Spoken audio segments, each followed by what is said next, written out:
Welcome to the new episode of the Breakfast English Podcast. I am Mark, and I am very happy that you are with us today. Hello, everyone. I'm Emily. First and foremost, we want to thank everyone who has already subscribed to our channel. There are more of us now, and this is very pleasant and inspires us to work further. In this episode, we are going to discuss a topic that is perhaps the biggest stumbling block for everyone who learns a foreign language. How can I finally start speaking freely? You probably know this state. You listen to podcasts for months. You understand 90% of what the press writes, and you can even chat in messages. But as soon as it comes to live communication, it's like a short circuit happens in your head. Thoughts get confused, words fly out of your head, and your mouth becomes dry. Don't be scared. Don't panic. Everyone who learns a foreign language and starts speaking it faces this. This is the so-called language barrier, and today we will analyze how to destroy it. Before we move to specific exercises, we need to make a small paradigm shift in your mind. It is important to realize the truth. Your temporary inability to speak freely is not a lack of knowledge, it is the lack of a formed skill. Many people fall into the eternal student trap. They learn rules for years, but stay silent. Why does this happen? The fact is that reading and listening are passive skills. Your task is just to recognize information. But speaking is an active motor skill. It stands in the same row not with mathematics, but with playing the piano, tennis, or driving a car. Imagine a situation. You read 10 books about how to fly a plane. You know the meaning of every button on the panel. But will this make you a pilot the moment you are in the cockpit during a storm for the first time? Of course not. Your brain is simply not used to connect abstract grammar rules, which are stored in the library of your memory, with instant physical movements of facial muscles in real time. In linguistics, this is called the gap between knowledge and application. When you try to start speaking, your brain performs titanic work simultaneously. It searches for the right word in memory archives. It tries to put the correct grammar form on this word.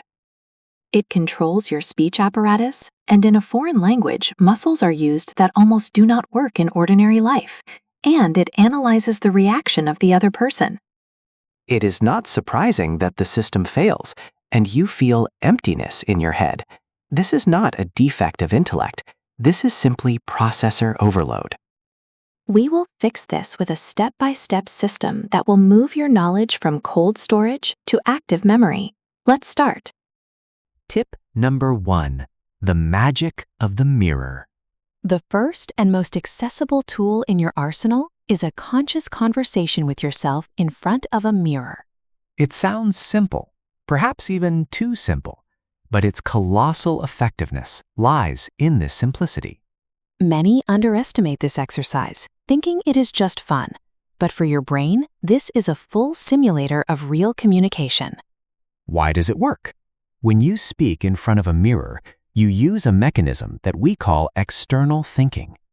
You bring language out of the area of abstract thoughts into the physical world. Training goes in 3 directions at once.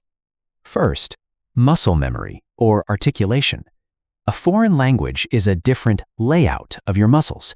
Your speech muscles, tongue, lips, larynx, must get used to specific positions that are not natural for your native speech. The mirror allows you to literally see if you are positioning your lips correctly for difficult sounds. Second, visual feedback and confidence. We are often afraid that we look strange, tense, or funny when we speak. Observing yourself, you get used to your new language face. You see that you look quite natural, and this visual comfort is later transferred to real partners. Third, a safe zone. The mirror is the only partner that will never interrupt, will not correct you arrogantly, and will not look with confusion. This is the ideal space to start talking and remove the initial stress before going out into the real world. Here is a practical task. Dedicate 5 to 10 minutes a day. This time should become your sacred ritual. You don't need to try to quote classics. Start with live, everyday speech. The main rule: never stop the flow of speech. If you forgot a word, do not look in the dictionary. Describe it with other words. This is paraphrasing. Forgot refrigerator? Say, that big white box where food lies. Level 1. What do I see? This is for beginners. Simply describe your reflection and surroundings. For example, I see a man in a blue shirt. I look a little tired today, but I am smiling. Behind me hangs a picture. Level 2. Plan for the day. This is for the intermediate level. Tell the mirror about your plans or how the day went. This trains the use of past and future tenses. Today I woke up, drank strong coffee, and the weather was excellent. Now I will finish this exercise and go to a meeting. Level 3. Imaginary argument. For advanced learners, imagine that you are proving your point of view or explaining a difficult task to a colleague. I really think that this project is important because... But how to overcome the feeling of awkwardness? Many quit this exercise on the very first day because they feel stupid. If you are uncomfortable looking yourself straight in the eyes, here is a life hack. Focus on your lips. Watch their movement, as if you are studying the work of a mechanism. Or use a mask. Imagine that you are an actor rehearsing a role. Actors are allowed to behave strangely. It is part of the job. Your goal is not to be perfect. Your goal is to put the language in motion. Your body, voice, and thoughts learn to work in unison. And this is exactly the foundation that will allow you to speak spontaneously and without painful pauses later. Tip number 2, the shadowing technique. The second method is shadowing. This is a technique used by professional simultaneous interpreters. You become the shadow of the speaker. The shadowing technique is one of the most effective tools for working on pronunciation and listening comprehension because it forces the brain to process information in real time without being distracted by translation. How to do it? Find an audio recording or video with a native speaker. It is better if it is calm, clear speech. Listen to the sentence and repeat it immediately after the speaker, with a delay of 1 to 2 seconds. Do not wait for the end of the phrase. Copy everything: intonation, pauses, emotional accents, even the manner of sighing. What does this give you? You borrow the native speaker's voice. This exercise breaks your internal accent and accustoms the brain to the natural rhythm of the language. Language is music. Every language has its own size. Somewhere it is a waltz, somewhere a hard techno rhythm. Shadowing helps you catch the beat. Besides improving accent, shadowing develops the muscle memory of the speech apparatus. Your lips and tongue get used to taking positions typical for the foreign language. Over time, this makes your spontaneous speech smoother and less jerky. Practical tips for success. Choose material you like. Use parts of favorite series, interviews with actors you like, or podcasts on interesting topics. The more you like the speaker's voice, the more willingly the brain will copy it. Use headphones. Ideally, one earphone should be in your ear to hear the speaker, and the other ear should remain free to hear your own voice and control pronunciation. Don't strive for perfection on the first try. If you stumble, don't stop the recording. Just jump back into the flow of speech from the next sentence. Your goal is to catch the general rhythm and beat of the language, not to reproduce every word flawlessly on the first attempt. Keep sessions short. This exercise requires high concentration. 5 to 10 minutes of intensive shadowing a day will bring more benefit than an hour of exhausting practice once a week. Tip number 3, recording and voice therapy. The third tip is the most difficult from a psychological point of view.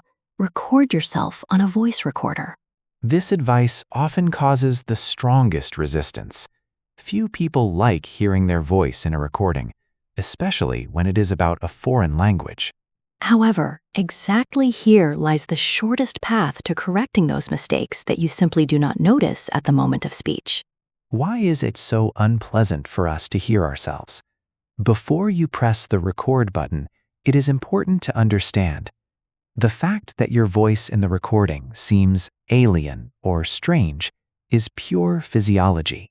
In life, we hear ourselves through the vibration of skull bones, which makes the voice lower and warmer. The recorder captures sound transmitted through the air, the way people around you hear you. Accept this as a fact. Your voice in the recording is not a bad voice, it is simply an objective voice. How to listen to yourself correctly. Instead of criticizing yourself, listen to the recording calmly and neutrally. Your task is not self-flagellation, but diagnosis. Use the method of 3 listenings. First, search for success. During the first listening, mark what already sounds good. Maybe you pronounced a difficult intonation perfectly, or used an interesting word. Second, search for stumbling blocks. Where do you still stumble? Are these pauses because of grammar or difficulty with pronouncing a specific sound? Third, search for gaps. Which specific words were you missing to express the thought more precisely? To make this exercise bring maximum benefit, try the following algorithm. 1. Recording. Tell any story for 1 to 2 minutes. 2. Transcription. Write your speech on paper word for word with all the ums, and mistakes. 3. Editing. Correct mistakes in the text. Replace simple words with more precise ones. 4. Re-recording. Read the corrected text aloud and record it again. Tip number 4. The art of pauses and filler words. One of the main problems that makes our speech jerky is the fear of silence.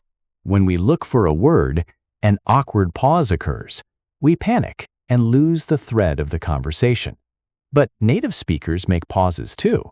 But they use special filler words that give the brain time to think without interrupting the flow of speech. If you need to win time to think about an answer, say, "That's a good question." This gives you whole 3-4 seconds while the other person waits for the continuation. Or, let me see. It sounds very natural and soft. Or, "I've never really thought about it before, but..." This is an ideal preparation for difficult questions. If you want to clarify or rephrase a thought, use I mean. It helps if you got confused in grammar and want to start the sentence again. Or, "What I'm trying to say is..." This helps focus the listener's attention on the main point. If you want to add confidence or soften a statement, to be honest, this is an excellent starter for expressing personal opinion. Or, basically, it helps to summarize a long thought. But there are golden rules for fillers. First, observe intonation. Fillers should sound like part of the thinking process, not like a memorized insert. Pronounce them a little slower and calmer than the main information. Second, don't turn them into parasites. Phrases like, you know, or like are good in moderation. If you insert them after every word, speech will become not natural, but sloppy. Third, use the pause as a tool. Sometimes silence is better than any word. If you already used a filler but the words still didn't come, just take a deep breath. A calm pause looks like confidence, but a frantic looks like insecurity. Using these phrases makes your speech more human and less like reading a textbook. It gives you those precious 2-3 seconds to find the right word. Tip number 5. Internal report. This exercise allows you to train even when you don't have the opportunity to speak aloud, for example, on public transport. Become a commentator of your own life. Say to yourself, or in a whisper, everything that you do or see around.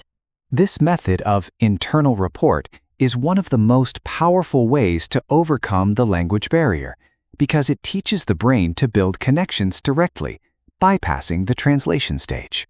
To make this exercise even more effective, you can add levels of complexity. Don't try to build complex philosophical constructions immediately. Move in stages. Level object. Simply name objects you see. Table, car, tree. Level action. Describe your current steps. I am opening the fridge. I am looking for keys. Level emotion and analysis. Add a description of your feelings and reasons. I am opening the fridge because I am hungry, but there is almost nothing there, and this upsets me. What to do if you forgot a word? The main mistake is to stop and look in the dictionary. In a real conversation, you won't have such an opportunity. Instead, describe the object with other words. If you forgot the word frying pan, say, "This thing on which I fry eggs." This trains the skill of paraphrase. Use filler words. Remember the previous tip and insert, "How can I put it?" right into your internal monologue while looking for a replacement for the word. To keep the exercise from getting boring, change the focus of attention. Use past and future. Instead of describing what you are doing now, say what you did in the morning or what you plan to do in the evening. This is excellent training for tenses. Or use Sherlock Holmes mode. Try describing not yourself, but a random passerby. This man in the blue coat is clearly in a hurry somewhere. Probably he is late for a meeting. This exercise moves your foreign language from the knowledge section, like a geometry theorem, to the skills section, like riding a bicycle.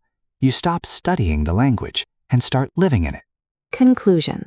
Allow yourself to speak badly. The path to fluent speech is not a straight line. It is a series of trials and errors. Remember, your goal is not to be flawless, but to be understood. Every time you overcome awkwardness in front of the mirror or re-listen to your recording, you become one step closer to the ease you dream of. Awkwardness gradually loses sharpness, and the voice loses tightness. You start noticing that people understand you even when formulations are far from ideal, and this turns out to be enough to continue. Start today, not from next Monday, but right now. Record a short voice message to yourself in a messenger. Tell what was the most interesting thing you learned from this text. Don't wait for the moment when you have something to say or it turns out beautiful. These moments come only to those who already speak. Regularity is more important than inspiration, and action is more important than confidence. Confidence always catches up later. Remember, to start speaking well, you must first allow yourself to speak badly. But speak. Allow yourself to be a beginner. Allow yourself to get confused. Repeat. Search for words. Because the path to fluent speech begins not with correct phrases, but with the first, well, spoken aloud. Thank you for listening to the Breakfast English Podcast. We hope you learned new words and expressions. Please write in the comments. Don't be afraid to write comments. Writing comments is a good way to practice your English. Don't worry about mistakes. They help you learn. Don't forget to like this video and subscribe to the channel. This is very important to us. See you soon. Good luck!